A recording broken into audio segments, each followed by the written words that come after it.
വിരഹവും സൗഹൃദങ്ങളുമായി നീണ്ടകാല മലയാള സിനിമയിൽ നിറഞ്ഞാടിയ ജോഡിയാണ് മോഹൻലാൽ ശോഭന. നാടോടിക്കാട്ടിലെ രാധയും ദാസനും, പക്ഷിയിലെ ബാലചന്ദ്രനും നന്ദിനിയും, തേന്മാവിൻ കൊമ്പിലെ മാണിക്കനും കാർത്തുമ്പിയും, രംഗത്തിലെ ചന്ദ്രയും അപ്പുണ്ണിയും, മായാമയൂരത്തിലെ ഭദ്രയും ഉണ്ണിയും തുടങ്ങി നിരവധി ചിത്രങ്ങൾ.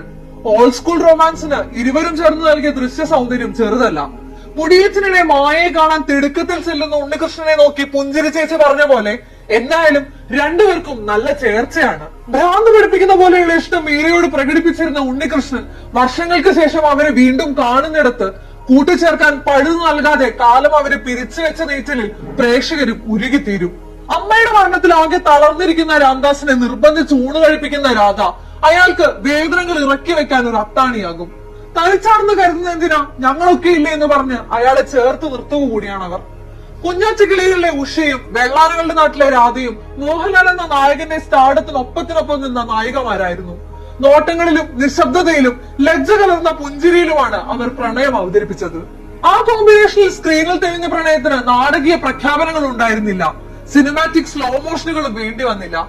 തേന്മാവിൻ കൊമ്പത്ത് തന്നെ നോക്കൂ, വളഞ്ഞു പോകുന്ന ഒരു മൺപാതയിൽ പതിയെ കടന്നു പോകുന്ന ഒരു കാളവണ്ടി. ഭാഷ പോലും അറിയാതെ ഏതോ നാട്ടിൽ ഒറ്റപ്പെടുന്ന, പിന്നെ പതുക്കെ പരസ്പരം കണ്ടെത്തുന്ന രണ്ടുപേർ.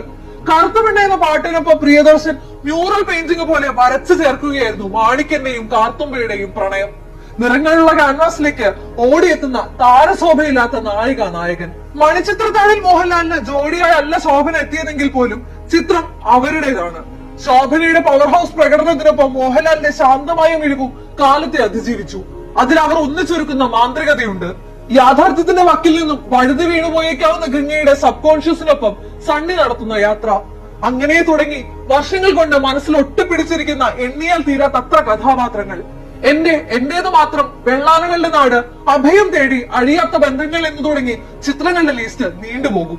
മോഹൻലാലിന്റെ ഏറ്റവും സ്റ്റൈലിഷ് ചിത്രമായി 2009 സാഗർ ഇലിയസ് ജാക്കിയിലാണ് ഇരുവരും ഒടുവിൽ ഒന്നിച്ചത്.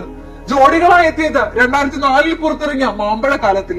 തങ്ങൾ ഒരുമിച്ച് അഭിനയിക്കുന്ന 56ാമത്തെ ചിത്രമാണ് തുടരുമെന്നാണ് ശോഭന തന്നെ പറയുന്നത്. നീണ്ട 20 വർഷത്തെ ഇടവേള. പക്ഷെ ചുറ്റുമുള്ള ഓരോ മനുഷ്യരിലും ഓരോ പ്രണയത്തിലും പ്രേക്ഷകർ അവരെ തന്നെ കണ്ടു. ബേസിലിന്റെ ഗോതയിൽ പറഞ്ഞ പോലെ ശോഭന ചേച്ചി ലാലേട്ടന്റേതാണെന്ന് തലമുറകളായി വിശ്വസിച്ചു പോന്നു. സ്ക്രീനിലെ അവരുടെ കെമിസ്ട്രിയെ കവച്ചു വെക്കും വിധം അതിനു മുൻപോ ശേഷമോ മറ്റൊരു കൂട്ടുകെട്ട് വന്നിട്ടില്ലെന്നത് തന്നെ കാര്യം. അവരുടെ കളിച്ചിരികളിൽ, വിരഹത്തിൽ, വേദനയിൽ ബാല്യം സൂക്ഷിക്കുന്ന മലയാളികൾക്ക് തുടരുന്ന ആ കൂട്ടുകെട്ട് സന്തോഷത്തിനപ്പുറം ഒരു ഹീലിംഗ് കൂടെയാണ്. ആ ഹീലിംഗ് വീണ്ടും തുടരുന്നതിനായി കാത്തിരിക്കാം.